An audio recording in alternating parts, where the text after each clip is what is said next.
Lanjut, kenapa better menggunakan data center on cloud dibanding on premise? Alasan keempat ini adalah mengenai disaster recovery. Ya, bad thing can happen, tapi kita tidak berharap itu terjadi. Tapi tanpa disaster recovery, bad thing getting worse.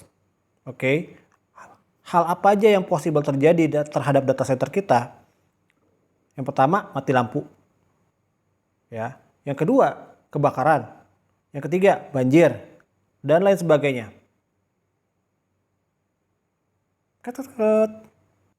Tanpa disaster recovery, ketika bad thing happen, bisa jadi ketika bisnis kita terhenti, atau kalau yang paling jelek itu adalah data kita hilang.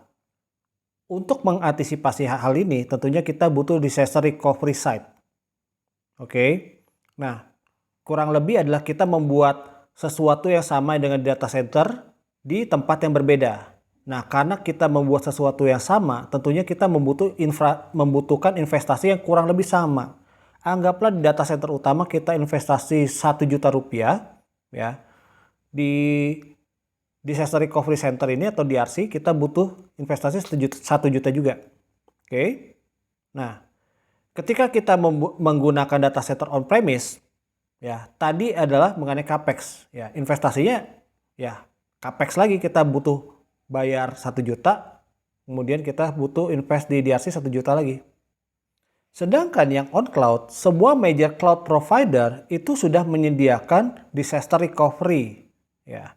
Jadi kalau misalkan bad thing happen, mereka bisa melakukan recovery terhadap sistem kita, terhadap data kita. Tergantung dari kontrak kita terhadap si cloud provider, ya. Ada yang recovery-nya itu di dalam negara yang sama tapi beda area, atau dia di negara di regional yang sama tapi beda negara, atau bahkan di berbeda benua gitu. Oke, sehingga kalau misalkan satu data center error, ya biasanya nggak bakal terjadi, tapi satu data center error, ada data center satu lagi yang bisa nge-backup untuk melakukan operasional, gitu ya. Dan kita nggak usah mikirin nih mengenai sebenarnya data center yang mana sih. Yang penting kita kan data kita bisa terlayani. Oke, yang penting adalah sistem kita bisa terlayani. Oke, untuk yang kelima, ikuti video selanjutnya.